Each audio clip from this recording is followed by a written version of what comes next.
Vem aqui, tio, vem aqui. Eita. Vem aqui, tio. Vem aqui, calma. Tá bem? Calma. Ah, meu Tá amor. com fio. Graças a Deus, tá bem, gatinho. Vamos olhar pra cá. Ele fez abuso! Tá Ele te bem. abusou? Ele me abusou! Ah, meu, calma. Familiares estranharam a demora para seu retorno e iniciaram as buscas nas proximidades. O pai da menina relatou que ela havia saído de casa no final da tarde por volta das 16 horas para brincar na praça em frente à residência devido ao calor intenso. E com a ajuda de vizinhos espalharam cartazes e acionaram até um carro de som que percorreu as ruas anunciando o desaparecimento da menina. E durante as buscas, o pai da menina foi até a loja de conveniência onde a criança era mantida pelo suspeito.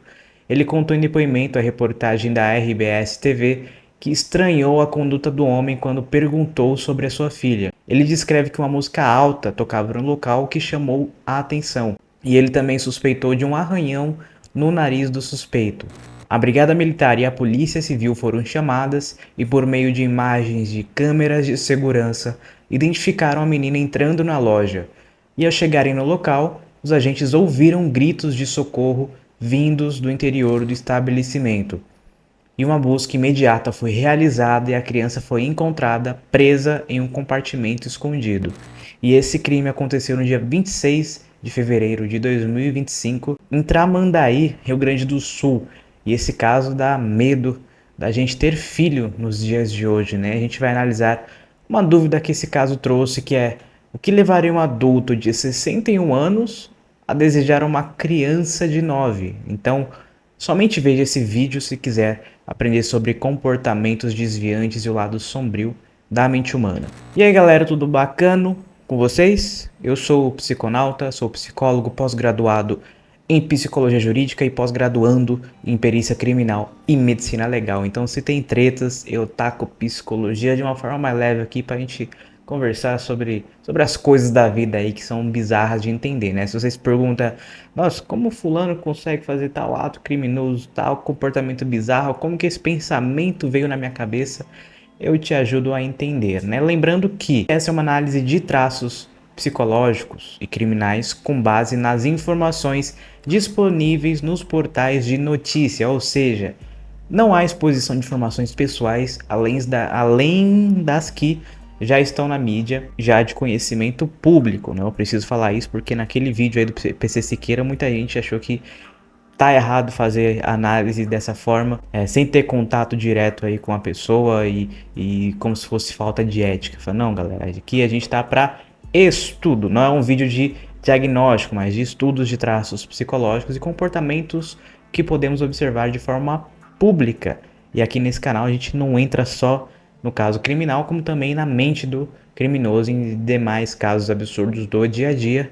E se inscreva se quiser compreender de forma técnica os fenômenos criminais, além de outros comportamentos desviantes. Vamos para o vídeo. Vamos começar pela vítima, né? Quem que foi a vítima desse caso já iniciado aí no começo do vídeo, né? A vítima desse crime é uma criança de 9 anos, de identidade não revelada para proteger a imagem da criança, né?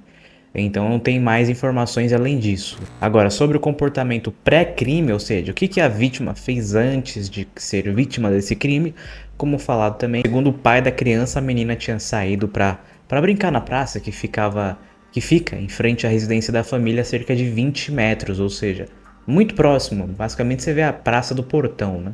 Então, desde já, a gente já consegue traçar um tipo de vítima, mesmo com poucas informações, né, em relação à vítima. A gente sabe o comportamento da criança foi brincar na praça, né, tava por ali. A gente vê aí uma criança de 9 anos, é considerada uma vítima completamente inocente, segundo Benjamin Mendelsohn da criminologia, e ela não teve nenhuma responsabilidade pelo que aconteceu com ela, sendo alvo de um criminoso que se aproveitou da fragilidade dela por ser uma criança, né? Estar brincando perto de casa, em um local público, não significa que ela assumiu qualquer risco. A culpa é toda do agente criminoso aqui nesse caso, né? O papel da criança é justamente ser inocente, ser ingênua, né? Aí se você quer colocar a culpa nos familiares que não prestaram atenção, aí já é um ponto a se debater, né? Porque eu não sei qual que foi o comportamento da família em relação àquele momento. ali, né? Então, assim, na vitimologia, crianças sempre são vistas como vítimas altamente vulneráveis, né? Porque elas não têm como se defender nem perceber atos perigosos. Por isso que é fundamental que a sociedade, as autoridades atuem para protegê-las e prevenir esse tipo de crime. Lembrando que o estudo sobre a vítima não busca culpabilizá-la pelo ocorrido, nem justificar o crime, mas entender qual foi o papel dela naquele contexto criminal, e isso ajuda na investigação e a prevenir crimes futuros. Agora, sobre o modus operandi, a gente tem algumas outras informações. A gente sabe que o crime foi cometido ali, é um ato de violência corporal e que ela estava presa, né? Não é falado o objeto que foi usado para prendê-la, mas a gente pode imaginar que foi corda, fio, além da força física da pessoa, né? O que desde já, a partir desses instrumentos utilizados para cometer o crime, a gente vê esse contexto de submissão da vítima, né, em relação ao agente criminoso. O agente criminoso queria deixar a vítima submissa ali com essa dinâmica de poder físico, inclusive, né, um homem de 61 e uma criança de 9 anos. Já sobre o método, ou seja, como esse crime aconteceu de fato, né, o modus operandi, o passo a passo, segundo a polícia, a menina e o homem moravam próximos um do outro, né, e no vídeo, inclusive, que registra o momento do sequestro, a menina passa em frente ao estabelecimento quando um homem se aproxima da porta e conversa com ela. E toda a ação, desde o momento em que a menina passa pelo local até entrar definitivamente nesse estabelecimento, dura 1 minuto e 25 segundos. E aos 50 segundos do vídeo, a criança entra pela primeira vez na área do bar, mas ela sai logo depois. No entanto, o homem a chama novamente e 15 segundos após a saída, ela retorna ao local e a partir desse momento não é mais vista saindo. Ou seja, a partir desse momento, nesse momento que ela teria sido sequestrada de fato, né? O suspeito do crime teria oferecido picolé e uma bola para atrair a menina até a parte de dentro, né? Esse estabelecimento era uma loja de conveniência, né? E após ela entrar na loja, o homem trancou a criança em um buraco, né? Uma espécie de calabouço, um alçapão ali que tinha uma tampa de concreto por cima. E a partir disso, segundo investigações, ele teria abusado nesse ambiente, né? Esse buraco, inclusive, era escondido por caixas de garrafas de cerveja. Tinha um buraco e tinha as caixas de garrafa de cerveja por cima do buraco. Então era muito difícil de encontrar esse local. E essa menina ficou presa por cerca de 12 horas nesse buraco com esse homem. A polícia acredita que a menina só ficou viva porque no primeiro dia do sequestro o homem estava sob efeito de drogas.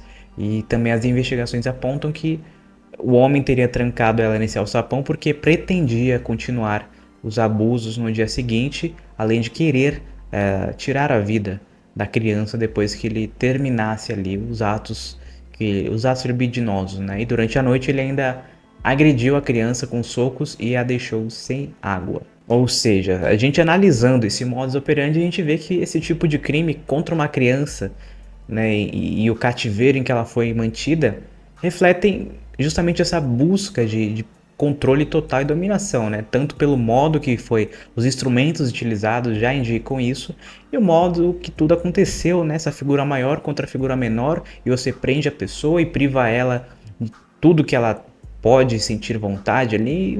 O agressor simplesmente desumaniza a vítima e trata a vítima como objeto e encontra até mesmo prazer no sofrimento da vítima, né? Esse cativeiro escondido e prolongado visa justamente ocultar esse crime, esconder o crime e manter a vítima submissa pelo maior tempo possível, o que indica também uma tendência ao aumento da violência, né? Você começa a violência no ato e você prolonga aquele ato mantendo a vítima em cativeiro, porque de repente no dia seguinte você vai tentar algo a mais e algo a mais, algo a mais. Então isso tem uma tendência, esconder a pessoa e mantê-la em cativeiro tem essa tendência de aumento de violência, tanto que as investigações mostram que ele pretendia tirar a vida da criança. E se você gosta de entender os artigos de forma legal, ou seja, o que está escrito na lei, os crimes que entram nesse caso, o primeiro é o estu, né? Não posso falar a palavra completa que o YouTube não gosta, né? É o estu, de vulnerável, artigo 217-A do Código Penal, que acontece quando alguém tem relação libidinosa ou pratica outros atos libidinosos com uma pessoa que não tem capacidade de consentir aquele ato. No caso de criança, se aplica aí aos menores de 14 anos. Acima de 14 anos não se enquadraria nesse crime de estupro de vulnerável, né? E também se aplica a pessoas em estado de consciência alterada, né? Como pessoas alcoolizadas, pessoas com alguma deficiência de ordem mental. E a pena para esse crime é de 8 a 15 anos de reclusão e pode ser maior dependendo de como aconteceu, as circunstâncias que aconteceram todo o crime. E o segundo crime, também nesse caso, é o sequestro e cárcere privado, artigo 148 do Código Penal, que acontece quando alguém é preso contra a sua vontade. Isso é, quando alguém te mantém em cativeiro ou impede que você saia de algum lugar, né? E a pena para quem comete esse crime é de 1 a 3 anos de prisão, mas pode ser maior dependendo também das circunstâncias, como se a vítima for mais vulnerável, como idoso ou criança, que é esse caso, né? Chegando a pena a ser de 2 a 5 anos. Lembrando também que a análise do método, do modus operandi, é justamente para entender como o ato se consumou e o que isso revela sobre o agressor e a dinâmica dos fatos, né? Essas análises ajudam nas investigações futuras e em estudos sobre o comportamento humano aqui para a gente que gosta de psicologia e quer entender como que a mente humana trabalha. Agora, entrando no perfil criminal, quem que era esse homem de 61 anos que cometeu esse crime? Marco Antônio Bocker Jacob, de 61 anos, estava em prisão domiciliar até janeiro, segundo o Tribunal de Justiça do Rio Grande do Sul. E de acordo com o TJRS, Marco Antônio cumpria uma condenação no regime aberto em prisão domiciliar por violação de domicílio, sequestro e cárcere privado, além de lesão corporal. Pena essa que se encerrou em 14 de janeiro. E segundo a Polícia Civil, o homem também já havia sido indiciado por crimes como feminicídio, tráfico de drogas, furto em veículo, crueldade contra animais e lesão corporal. Ou seja, esse é o homem que sequestrou a menina de 9 anos, nenhuma surpresa com base nesse histórico criminal, né? Então, foi só mais um crime ali na sua lista de crimes pesados, inclusive como feminicídio.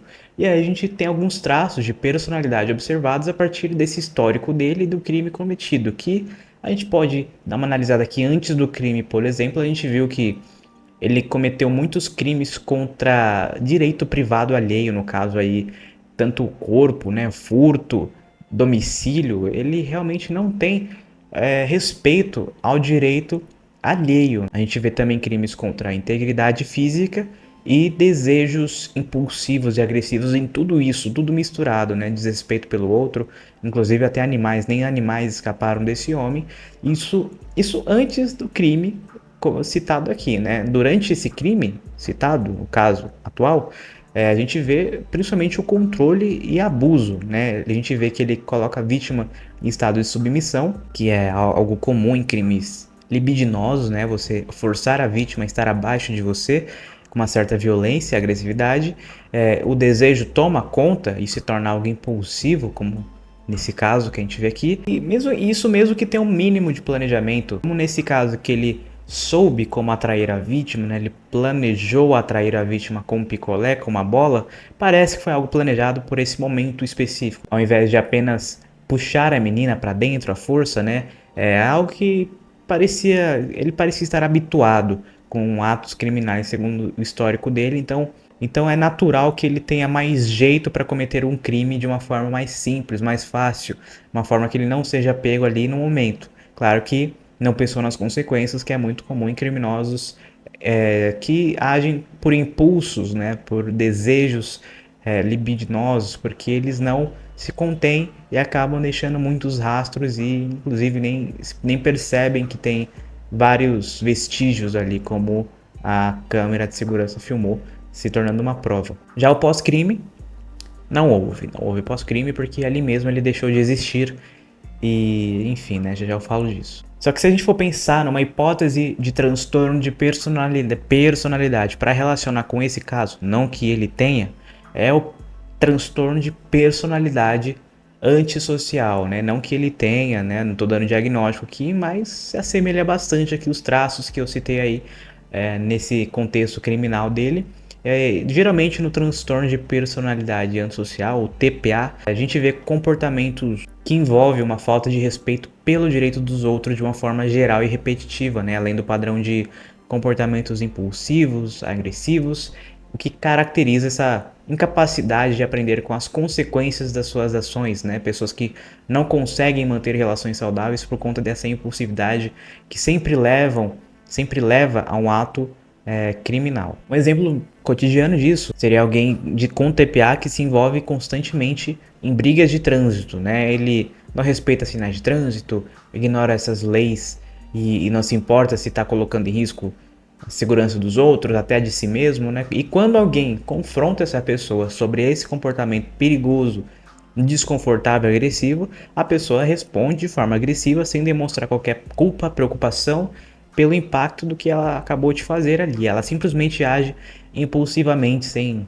qualquer reflexão sobre a consequência para os outros, e frequentemente se vê acima das regras, né? Isso no TPA, no transtorno de personalidade antissocial, que difere um pouco da psicopatia. Lembrando que nem todo mundo que tem transtorno de personalidade antissocial é um psicopata, mas todo psicopata tem personalidade antissocial. E por que difere da psicopatia? Porque na psicopatia a pessoa tende a ter fortes impulsos destrutivos, mas não tão impulsivos, né? Ou seja, ela consegue se controlar mais para chegar no objetivo dela, ela consegue manipular, consegue jogar um charme ali para a situação, mesmo que seja um charme nada a ver assim, mas ela tem todo um pensamento formulado ali para chegar no objetivo dela, né? No caso do antissocial a gente vê muitos traços perigosos já no comportamento, enquanto no psicopata são traços mais intrínsecos da personalidade, da mente da pessoa, até porque uma pessoa dessa pode nunca cometer um crime,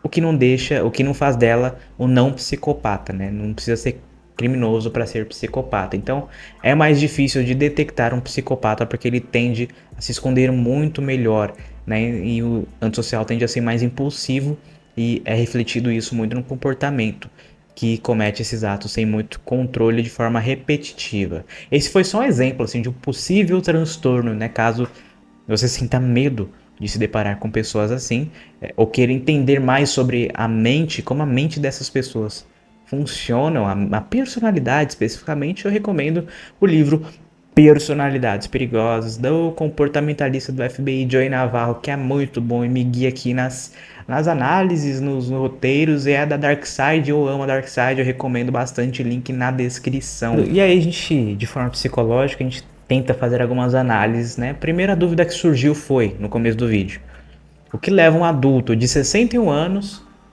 a desejar uma criança de 9, né? Além de diversos fatores que levam a esse tipo de crime, também tem diversos fatores psicológicos diferentes que fazem esse crime acontecer. Em muitos casos, os pedos, né, pedos têm visões distorcidas do que realmente a situação representa. Mas uma coisa importante, eu vou deixar aqui, vou falar bem devagar, isso aqui que é muito importante. Uma coisa muito importante a se dizer sobre esse tema, para você que quer ingressar na psicologia jurídica, na área da psicologia jurídica, na área da psicologia relacionada ao direito, você precisa entender a seguinte afirmação: ser pedo,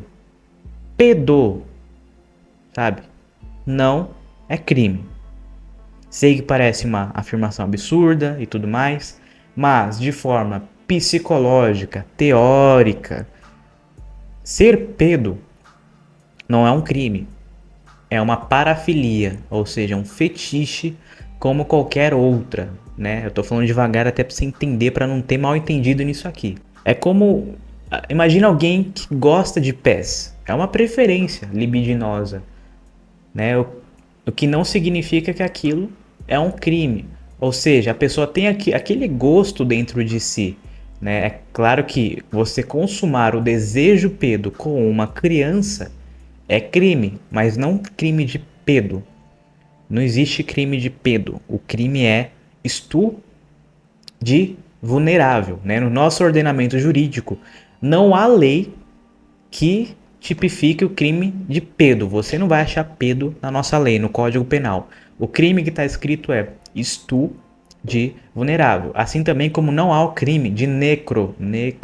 Depois eu vou falar um pouquinho aqui, depois do necro você coloca ali a palavra filia, né? Só para o YouTube não me travar aqui, né? Mas você entendeu aí, né? E no caso aqui não existe esse crime na nossa lei penal. O crime que existe é, no caso de ato libidinal com cadáver, né? É o crime de vilipêndio de cadáver, ou seja, as parafilias elas não estão no nosso Código Penal e a pedo é uma delas. Ela existe como parafilia, como uma preferência libidinosa, mas ela não está no nosso ordenamento jurídico como um crime. Claro que você consumar o ato com a criança é um crime, não um crime de pedo, o crime de estupro de vulnerável. Você precisa entender isso de forma técnica se você quer ser, assim como gostar de pés também, não é crime você gostar de pés, mas seria crime você estar em um transporte público e ejacular nos pés de uma mulher, né? O crime de importunação libidinosa. Eu sei que parece contraintuitivo falar isso, mas ser pedo não é crime. O crime é consumar o ato com criança ou consumir material libidinoso e infantil. E aí você pode falar que ser pedo é imoral, doente, como você achar melhor definir, mas não se trata de um crime segundo a psicologia criminal, né? No sentido de simplesmente gostar daquilo. Porque tem muitos pedos que gostam e não praticam. Eles acham uma forma legal dentro da lei, de fazer aquele ato que a pessoa tem vontade, né? Ele pode falar para uma namorada se vestir de uma forma mais infantil, porque ele quer enxergar essa figura infantil. Isso não é um crime. É um gosto mais pedo, mas não chega a ser um crime. Então ser pedo não é crime. Você fazer o ato com a criança é crime. Enfim, eu acho que deu para entender. E ser pedo trata-se de ter preferências em crianças de uma forma libidinosa, ou seja, é uma parafilia. Ter uma parafilia não é um problema, a não ser que aquilo traga prejuízo para si ou para outrem, ou seja, para a sociedade, e aí já se torna um transtorno parafílico. Aí sim, o transtorno parafílico é um problema, porque muitos deles podem ser criminosos, como o estupro, né, de vulnerável. E dentro dos pedos, tem um estudo sobre isso, tem um artigo sobre isso. Dentro dos tipos de pedos, há uma diferença, né? Uma das principais é entre abusadores e molestadores. Eu espero que eu possa falar isso aqui no YouTube sem ele me travar na monetização. No primeiro, o agente ele costuma ser mais discreto, com carícias sutis, né? E sem consumar o ato libidinoso. E aí dessa forma a vítima, que é uma criança, nem percebe que está sendo violentada. Já os molestadores, eles são menos sutis e chegam a consumar de fato o ato carnal, o ato libidinoso. Desse tipo específico de molestadores, tem os subtipos, né, que no caso aplicável desse crime que está sendo citado aqui no vídeo, tem o molestador situacional. Esse tipo situacional ele é impulsionado pelo desejo básico da excitação, poder e até mesmo o sentimento de raiva, onde a criança não necessariamente é o foco de prazer dele, né? Então ele seria um pseudo-pedo. E dentro dessa classificação de molestador situacional tem mais um subtipo, que é o molestador situacional inescrupuloso. E nesse tipo o agressor busca abusar de alguém, de quem estiver disponível para satisfazer seus desejos, que parece que aconteceu nesse caso aqui. Então a escolha de uma criança faz parte desse contexto geral de criminalidade desse tipo de molestador, ou seja, não é exclusivo um padrão de desejo por criança, mas sim pelo estilo de vida criminoso, e aquele ato com aquela criança seria só mais um ato criminoso na sua vasta lista de atos criminosos, tanto que as investigações apontam que depois ele iria tirar a vida da menina, ou seja, o fato de ele ter uma criança ali não era importante para ele, o que era importante é o ato criminoso, que ele tem prazer no ato criminoso, independente de qual seja. Só vê os históricos, só vê o histórico criminal dele aí de roubo, furto, feminicídio, lesão corporal. Esse cara é complicado, parece que ele tem prazer na vida do crime. Então, parece que nesse caso não foi porque ele quis, de fato, uma menina, mas porque foi a oportunidade de cometer mais um crime ali devido a uma excitação, um poder ou um sentimento de raiva, um sentimento agressivo que ele estava na hora, e ele resolveu cometer esse crime. Lembrando que isso não exclui o fato dele não querer, o foco dele não ser uma criança ou ele ser um pseudo-pedo, não exclui nada do que ele fez. Isso aqui é uma análise psicológica de estudos psicológicos, de psicologia jurídica. Tudo que eu estou falando aqui é para você entender como funciona a mente humana e as diversas classificações de parafilias, de tipos de pedo, né? Que eu falei alguns aqui, mas tem outros dependendo do caso. Então aqui tá aqui para fingir estudo. Não me venha distorcer isso nos comentários. Eu tô vendo aí você com o dedo coçando para distorcer, para falar, nossa, o Oliver ali falou que pedo não é crime, então tá liberado fazer. Não tô falando nada disso. Não tô falando que ele tá liberado, não. Tô falando que como nós como psicólogos temos que encarar esse caso a primeiro momento e para investigar a mente humana, como ela funciona, a fins de estudo, se é imoral, se é bom ou não, aí é uma discussão longe da psicologia. Então, na motivação psicológica desse caso, a gente viu, com base nesse tipo de criminoso aí que eu acabei de descrever, que a gente pode imaginar uma motivação específica, por exemplo, do isolamento social, essas dificuldades emocionais, né? É muito comum a pessoa ter dificuldades em relações saudáveis com adultos e buscar nas crianças uma forma de controle, de poder ou afirmação emocional, né? Sempre buscar figuras frágeis para lidar com sentimentos fortes como a agressividade ou uma excitação de uma forma primitiva, né? Tanto que ele já havia sido condenado por feminicídio, ou seja, crime contra a mulher, aí pelo seu gênero, por ser uma figura mais frágil, por ter a condição de mulher, ou seja, parece que esse homem tem um padrão de atacar figuras ou momentos frágeis, né, como invadir uma casa, roubar algo no carro que esteja ali sem supervisão, e nesse tipo de caso, as vítimas dos diversos crimes podem ser pessoas aleatórias que estavam no momento errado, no lugar errado, e se deparou com alguém frustrado emocionalmente, que explodiu ali no ato criminoso e resvalou nessa pessoa, infelizmente. Então, o caso do Marcos, que é esse homem de 61 anos, mostra como uma pessoa pode ter um potencial destrutivo enorme, sendo criança ou não a vítima. É o tipo de pessoa que deixa um rastro de destruição impulsiva, comportamento comum em antissociais, mesmo que ele tenha planejado e atraído a criança ali a partir dali, ele não pensou nas consequências que viria, mostrando que o crime foi impulsivo, assim como um antissocial faria. A sentença de Marcos foi perder a vida ali mesmo. Aproximadamente 40 pessoas participaram das agressões, destruindo também a loja e o veículo de Jacob. A Brigada Militar disse que interveio com balas de borracha, gás de efeito moral, spray de pimenta para dispersar a multidão, mas não conseguiu impedir a morte do suspeito. Um policial, inclusive, foi atingido por uma garrafa no braço ao tentar interromper o linchamento. O SAMU foi acionado para prestar socorro ao suspeito, mas ele não resistiu aos ferimentos e morreu no local. E os envolvidos no linchamento estão sendo investigados e podem responder por homicídio. E a pergunta que fica sobre esse caso é correto a população tirar a vida de um criminoso dessa forma? Deveriam ser investigadas as pessoas que tiraram a vida desse criminoso?